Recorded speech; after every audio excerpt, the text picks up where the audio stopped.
राम मंदिर अयोध्या में बनकर तैयार हो चुका है और आज उसकी प्राण प्रतिष्ठा भी संपन्न हो चुकी है। और अचानक से अयोध्या में राम जी के गर्भगृह में प्राण प्रतिष्ठा के दौरान प्रकट हो गए दिव्य शेषनाग, जिसे लोग साक्षात लक्ष्मण जी बता रहे हैं। प्राण प्रतिष्ठा के दौरान इतना बड़ा चमत्कार देखकर बड़े बड़े पंडित विशेष जो के साथ साथ देश के प्रधानमंत्री जी के भी होश उड़ गए। लेकिन इस चमत्कार को काफी शुभ संकेत माना जा रहा है। इसके पीछे की सच्चाई जानकर आपके भी होश उड़ जाएंगे। अगर आप एक सच्चे सनातनी हैं तो इस वीडियो को लाइक करें, और आप भी राम मंदिर बनने से बेहद खुश हैं तो कमेंट बॉक्स में जय श्री राम जरूर लिखें। और पूरी सच्चाई जानने के लिए वीडियो को अंत तक देखते रहिए। अयोध्या इतिहास रचने के बहुत करीब है। आखिरकार वह घड़ी आ ही गई जिस दिन का सभी सनातनी लोगों को बरसों से इंतजार था। अयोध्या में बन रहे भव्य राम मंदिर में प्रभु ने विराजमान होकर अपने भक्तों को दर्शन दे ही दिए। प्राण प्रतिष्ठा से पहले ही अस्थायी गर्भगृह में रामलला के दर्शन बंद कर दिए गए। अब 23 जनवरी से दोबारा दरअसल आरंभ होंगे, जब राम को नवनिर्मित राम मंदिर के गर्भगृह में स्थानांतरित किया जाए आएगा। इस आंदोलन की आंच में पूरा देश झुलसा था। सैकड़ों ने सीने पर गोलियां खाई तो हजारों ने अपना लहू पानी की तरह बहा दिया। बात हो रही है राम जन्मभूमि यानी अयोध्या की, जो 22 जनवरी को राम मंदिर की प्राण प्रतिष्ठा हुई है। उसमें पूरी दुनिया को भगवान राम के अस्तित्व से रूबरू कराया है। इस कार्यक्रम के लिए 7,000 से ज्यादा वीवीआईपी और वीआईपी को न्योता दिया गया है। लेकिन जब 22 जनवरी को विशेष ज्योतिषाचार्य की उपस्थिति में प्रधानमंत्री नरेंद्र मोदी द्वारा प्राण प्रतिष्ठा का कार्यक्रम किया जा रहा था, उसी दौरान जो बड़ा चमत्कार हुआ,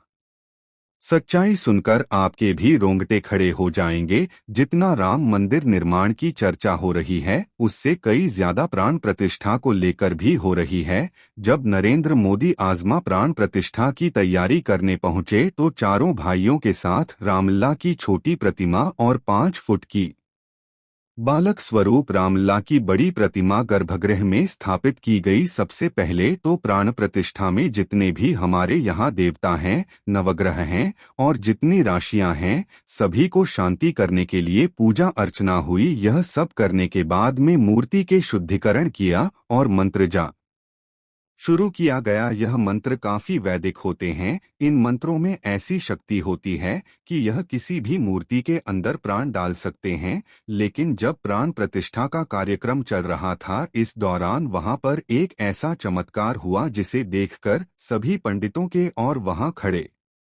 सभी लोगों के होश उड़ गए। गर्भगृह में प्रभु श्री राम की मूर्ति में चरण के पीछे से अचानक सांप का एक छोटा बच्चा बाहर निकल आया, जिसे देखने के बाद सभी लोगों का यही मानना था स्वयं शेष नाग ने प्राण प्रतिष्ठा के इस कार्यक्रम में आहुति दी है। सभी लोगों ने उन्हें प्रणाम किया और अक्षित तरीके से बाहर मंदिर परिसर के बाहर छोड़ दिया गया। लेकिन सबके मन में यही सवाल था, गर्भगृह बहुत सुरक्षित है, चारों तरफ से अंदर किसी जीव जंतु के आने की कोई संभावना नहीं है, तो सांप को छोटा सा सांप का बच्चा मूर्ति के पैरों में आखिर कहां से आया था? क्या वो वहां पर चमत्कारी रूप से प्रकट हुआ था? इसके बाद इस जमाकार को शुभ संकेत मानकर स्वयं लक्ष्मण जी की वहां पर उपस्थित मानकर पूर्ण प्राण प्रतिष्ठा का कार्यक्रम शुरू किया गया। अब सबको इंतजार था उन 84 सेकंड का, जिसके दौरान प्रभु श्री राम की आंखों से पट्टी हटने वाली थी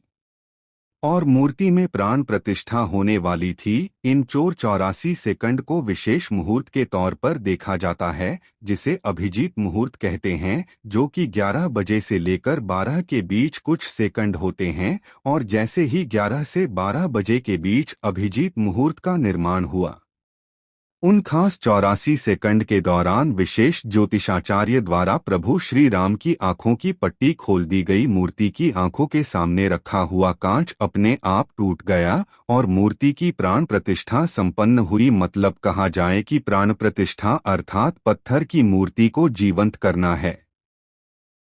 चाहे पत्थर की मूर्ति हो, चाहे धातु की मूर्ति हो, चाहे लकड़ी की मूर्ति हो, जो भी मूर्ति होती है प्राण प्रतिष्ठित होने पर ही वह पूजनीय होती है। यदि प्राण पर स्थान नहीं है, तो जैसे दुकान में पंडित की हुई मूर्ति वही है, तो इसीलिए उसकी विधि विधान से प्राण प्रतिष्ठा की व्यवस्था है। जो शक्तियां परमात्मा में होती है, उन मंत्रों के द्वारा उन सारी शक्तियों को उस प्रतिमा में स्थापित किया जाता है, जिससे लोग दर्शन करने के बाद और लाभ उठाते हैं, और जिन जिन भावनाओं के साथ उनका दर्शन करते हैं उनका कल्याण होता है। अब सवाल उठता है कि अगर प्राण प्रतिष्ठा के दिन आम जनता राम मंदिर के दर्शन नहीं कर सकती है, तो उनके लिए मंदिर के द्वार कब खुलेंगे? बता दें कि आम जनता के लिए राम मंदिर के द्वार 25 जनवरी से खुल जाएंगे। हालांकि मंदिर के दर्शन के लिए लोगों को पहचान बंधित अपने दस्तावेज लेकर जाने होंगे। इन दस्तावेजों की लिस्ट में आधार कार्ड को पहले नंबर पर रखा गया है। इसके अलावा देश भर में संघ के 45 प्रांतों में रहने वालों को भी राम मंदिर दर्शन का न्योता भेजा गया है। इसके तहत रोजाना 25,000 लोग 45 दिन तक राम लला के दर्शन करेंगे। जिनके था ने और खाने पीने की व्यवस्था राम मंदिर ट्रस्ट की ओर से की जाएगी। बता दें कि इनमें वे लोग शामिल होंगे जिन्होंने राम मंदिर आंदोलन में हिस्सा लिया था, या जिन्होंने राम मंदिर धन संग्रह में कंधे से कंधा मिलाकर साथ दिया था। अब हम आपको अयोध्या में बने इस राम मंदिर की कुछ ऐसी हैरान कर आने वाली विशेषताएं बताएंगे जिसके बारे में आपको भी नहीं पता होगा। और अगर आप एक सच्चे राम भक्त हैं तो वीडियो के साथ अंत तक जरूर बने रहे। मंदिर का निर्माण प्राचीन भारत की नागर शैली में किया गया है। इस मंदिर की ऊंचाई कुतुब मीनार की लगभग 70% है।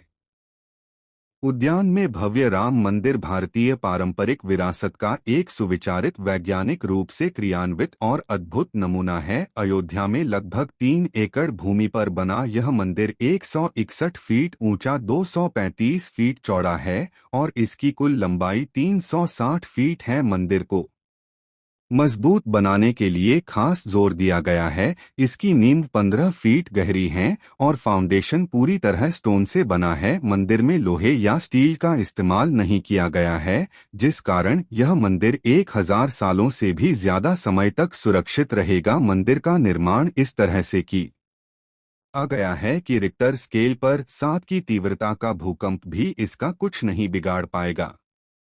मंदिर में कुल 46 दरवाजे लगेंगे। इनमें से 42 पर 7 किलो सोने की परत चढ़ाई है। सीढ़ियों के पास 4 दरवाजे लगे हैं जिन पर सोने की परत नहीं होगी। मंदिर के दरवाजों को महाराष्ट्र की सागौन की लकड़ी से बनाया गया है। इन पर हैदराबाद के कारीगरों ने नक्काशी का काम किया है।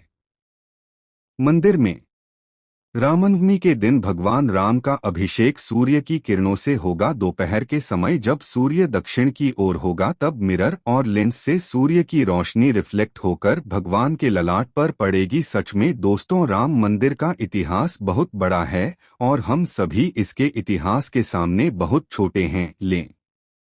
लेकिन यह हमारा सौभाग्य है कि हम राम मंदिर को बनता हुआ अपनी आंखों से देख पाए। हम नमन करते हैं उन सभी कार सेवकों को जिनके बलिदान से हमें आज का यह दिन देखने को मिला है। आप भी नीचे कमेंट बॉक्स में उन्हें श्रद्धांजलि जरूर दें। और अगर आपको यह वीडियो पसंद आई है, अगर आप एक सच्चे राम भक्त हैं, तो वीडियो को लाइक करके कमेंट बॉक्स में जय श्री राम जरूर लिखें।